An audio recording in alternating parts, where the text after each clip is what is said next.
ओम गम गणपतये नमः। जय हो तुलसी मैया। एक बार शिवजी ने अपने तेज को समुद्र में फेंक दिया था। उससे एक महातेजस्वी बालक ने जन्म लिया। यह बालक आगे चलकर जालंधर के नाम से पराक्रमी दैत्य राजा बना। इसकी राजधानी का नाम जालंधर नगरी था। दैत्यराज कालनेमी की कन्या वृंदा का विवाह जालंधर से हुआ। जालंधर महाराक्षस था। अपनी सत्ता के मद में चूर उसने माता लक्ष्मी को पाने की कामना से युद्ध किया, परंतु समुद्र से ही उत्पन्न होने के कारण माता लक्ष्मी ने उसे अपने भाई के रूप में स्वीकार किया। वहां से पराजित होकर वह देवी पार्वती को पाने की लालसा से कैलाश पर्वत पर गया। भगवान देवादिदेव शिव का ही रूप धरकर माता पार्वती के समीप गया, परंतु माँ ने अपने योग बल से उसे तुरंत पहचान लिया तथा वहां से अंतर ध्यान हो गई। देवी पार्वती ने क्रुद्ध होकर सारा वृत्तांत भगवान विष्णु को सुनाया।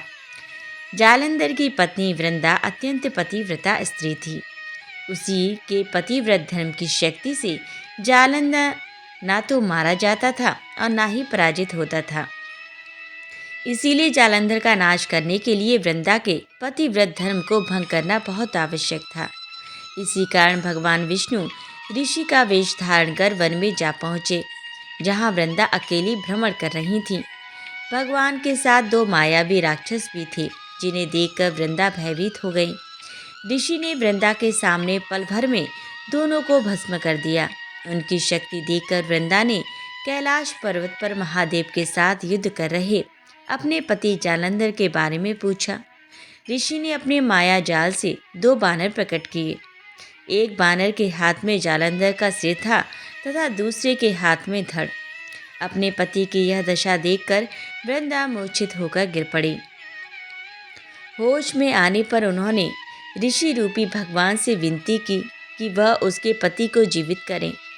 भगवान ने अपनी माया से पुनः जालंधर का सिर धड़ से जोड़ दिया, परंतु स्वयं भी वह उसी शरीर में प्रवेश कर गए।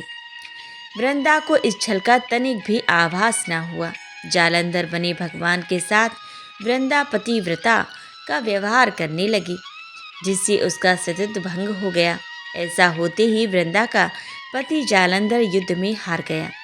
इस सारी लीला का जब वृंदा को पता चला तो उसने क्रुद्ध होकर भगवान विष्णु को हृदयहीन शिला होने का श्राप दे दिया। अपने भक्त के श्राप को भगवान विष्णु ने स्वीकार किया और शालिग्राम पत्थर बन गए। सृष्टि के पालनकर्ता के पत्थर बन जाने से ब्रह्मांड में असंतुलन की स्थिति हो गई। यह देखकर सभी देवी देवताओं ने वृंदा से प्रार्थना की वह भगवान विष्णु को श्राप मुक्त कर दें। वृंदा ने भगवान विष्णु को श्राप मुक्त कर स्वयं आत्मदाह कर लिया। जहाँ वृंदा भस्म हुई वहाँ तुलसी का पौधा उगा। भगवान विष्णु ने वृंदा से कहा, हे वृंदा, तुम अपने सतत्व के कारण मुझे लक्ष्मी से भी अधिक प्रिय हो गई हो। अब तुम तुलसी के रूप में सदा मेरे साथ रहोगी। तब से हर साल कार्तिक महीने के देव उठावनी एकादशी का दिन तुलसी विवाह के रूप में मनाया जाता है। जो मनुष्य भी मेरे शालिग्राम रूप के साथ तुलसी का विवाह करेगा उसे इस लोक और परलोक में विपुल यश प्राप्त होगा। उसी दैत्य जालंधर की यह भूमि जालंधर नाम से विख्यात है। कहते हैं कि इस स्थान पर एक प्राचीन गुफा भी थी जो सीधे हरिद्वार तक जाती थी। सच्चे मन से 40 दिन तक सती वृंदा देवी के मंदिर में पूजा करने से सभी मनोरथ पूर्ण होते हैं। जिस घर में तुलसी होती हैं वहाँ यम के दूत भी असमय नहीं जा सकते। मृत्यु के समय जिसके प्राण मंजरी रहित तुलसी और गंगा जल मुख में रखकर निकल जाते हैं वह पापों से मुक्त होकर वैकुंठ धाम को प्राप्त होता है। जो मनुष्य तुलसी व आंवले की छाया में अपने पितरों का श्राद्ध करता है उसके पितर मोक्ष को प्राप्त हो जाते हैं। तो बोलिए तुलसी मैया की जय। पौराणिक कथा के अनुसार सावर्णी मुनि की पुत्री तुलसी अपूर्व सुंदरी थी। उनकी इच्छा थी कि उनका विवाह भगवान नारायण के साथ हो। इसके लिए उन्होंने नारायण पर्वत की घाटी में स्थित बंदरी वन में घोर तपस्या की। दीर्घ काल तक तपस्या के उपरांत ब्रह्मा जी ने प्रसन्न होकर दर्शन दिया और वर मांगने को कहा। तुलसी ने कहा, सृष्टिकर्ता ब्रह्मदेव, आप अंतर्यामी हैं, सबके मन की बात जानते हैं। फिर भी मैं अपनी इच्छा बताती हूँ। मैं चाहती हूँ कि भगवान श्री नारायण मुझे पति रूप में मिले। ब्रह्मा ने कहा, तुम्हारा अभिष्ट तुम्हें अवश्य मिलेगा। अपने पूर्व जन्म में किसी अपराध के कारण तुम्हें शाप मिला है। इसी प्रकार भगवान श्री नारायण के एक पार्षद को भी दानव कुल में जन्म लेने का शाप मिला है। दानव कुल में जन्म लेने के बाद भी उसमें नारायण का अंश विद्यमान रहेगा। इसीलिए इस जन्म में पूर्व जन्म के पाप के शमन के लिए संपूर्ण नारायण तो नहीं, नारायण के अंश से युक्त दानव कुल में जन्मे उस शापग्रस्त पार्षद से तुम्हारा विवाह होगा। शाप मुक्त होने पर भगवान श्री नारायण सदा सर्वदा के लिए तुम्हारे पति हो जाएंगे। तुलसी ने ब्रह्मा के इस वर को स्वीकार किया, क्योंकि मानव कुल में जन्म के कारण उसे मायावी भोग तो भोगना ही था। तुलसी बद्री वन में ही रहने लगी। नारायण का वह पार्षद दानव कुल में शंखचूर्ण के नाम से पैदा हुआ था। कुछ दिनों के बाद वह भ्रमण करता हुआ बद्री वन में आया। यहाँ तुलसी को देखते ही वह उस पर मुग्ध हो गया। तुलसी के सामने उसने अपने साथ विवाह का प्रस्ताव रखा। इतने में ही वहाँ ब्रह्मा जी आ गए और तुलसी से कहा, तुलसी, शंखचूर्ण को देखो, कैसा देवोपम इसका स्वरूप है। दानव कुल में जन्म लेने के बाद भी लगता है जैसे इसके शरीर में नारायण का वास हो। तुम प्रस्ताव को सहज स्वीकार कर लो। तुलसी को भी लगा कि उसकी तपस्या पूर्ण हुई, उसे इच्छित फल मिला है। शंखचूर्ण के साथ उसका गंधर्व विवाह हो गया और वह शंखचूर्ण के साथ उसके महल में पत्नी बनकर आ गई। शंखचूर्ण ने अपनी परम सुंदरी सती साध्वी पत्नी तुलसी के साथ बहुत दिनों तक राज्य किया। उसने अपने राज्य का इतना विस्तार किया कि देवलोक तक उसके अधिकार में आ गया।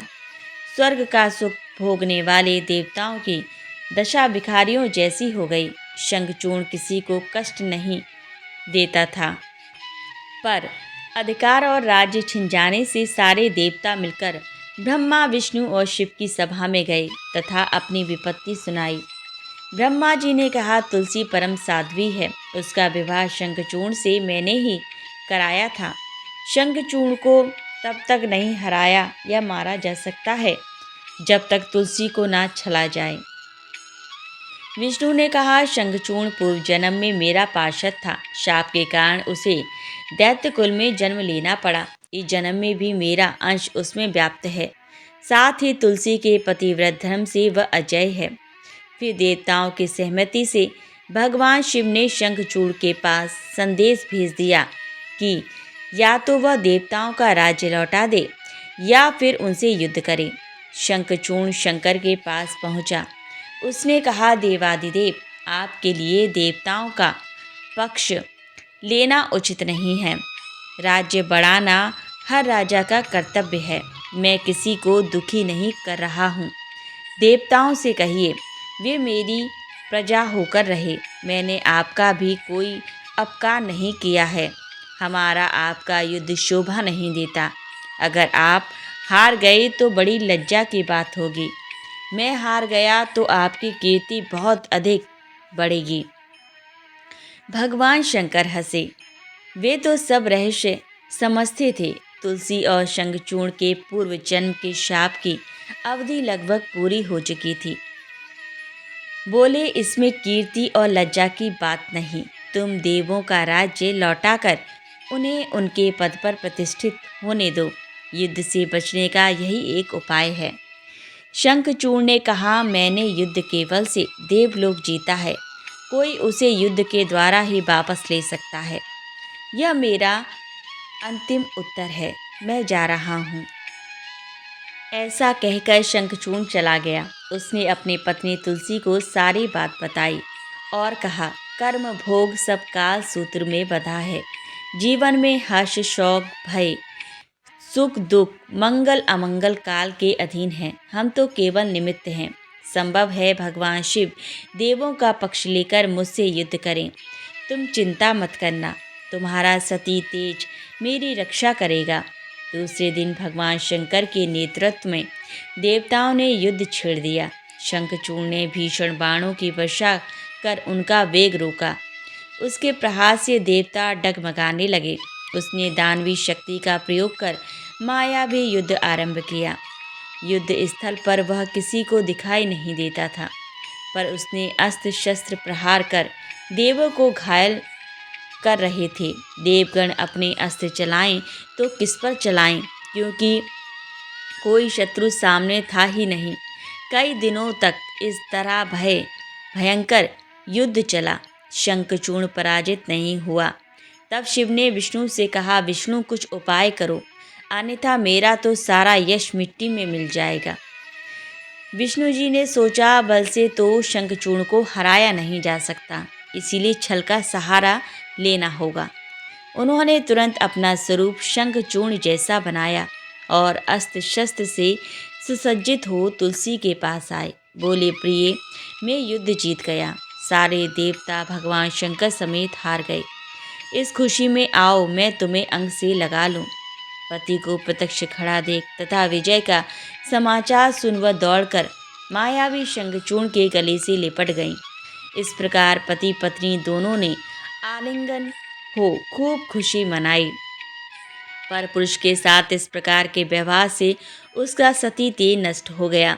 उसका सती तेज जो शंखचूड़ की कवच के रूप में रक्षा कर रहा था, वह कवच नष्ट हो गया। शंखचूड़ शक्तिहीन हो गया। यह जानते ही भगवान शंकर ने अपने त्रिशूल से प्रहार किया। त्रिशूल के लगते ही शंखचूड़ जलकर भस्म हो गया। शंखचूड़ के मरने को जानकर विष्णु अपने असली स्वरूप में आ गए। सामने अपने पति शंखचूड़ के स्थान पर भगवान विष्णु को खड़ा देख तुलसी बहुत विस्मित हुई।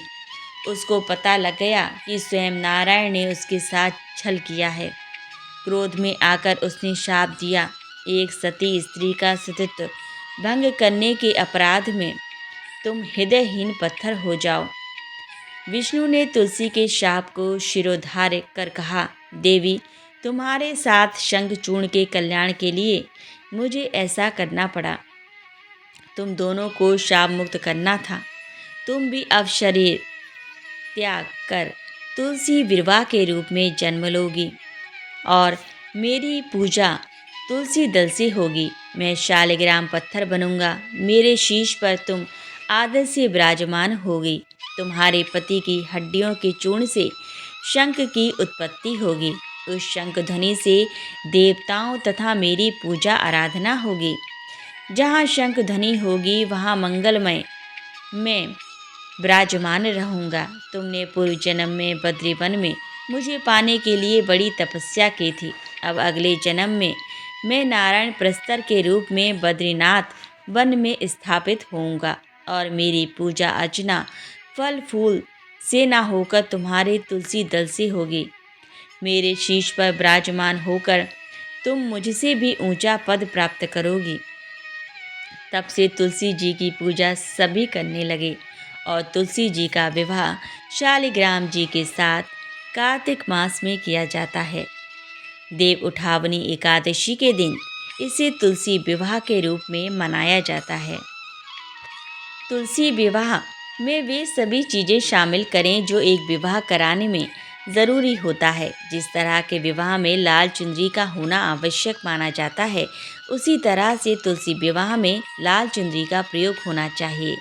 तुलसी विवाह में सुहाग की सारी सामग्री के साथ लाल चुनरी जरूर चढ़ाएं। तुलसी विवाह के दौरान भगवान शालिग्राम को माता तुलसी के पास रखें और पूजा के दौरान इस बात का ध्यान ज़रूर रखें कि उन पर चावल ना चढ़ाएं, बल्कि इसकी जगह तिल को अर्पित करें।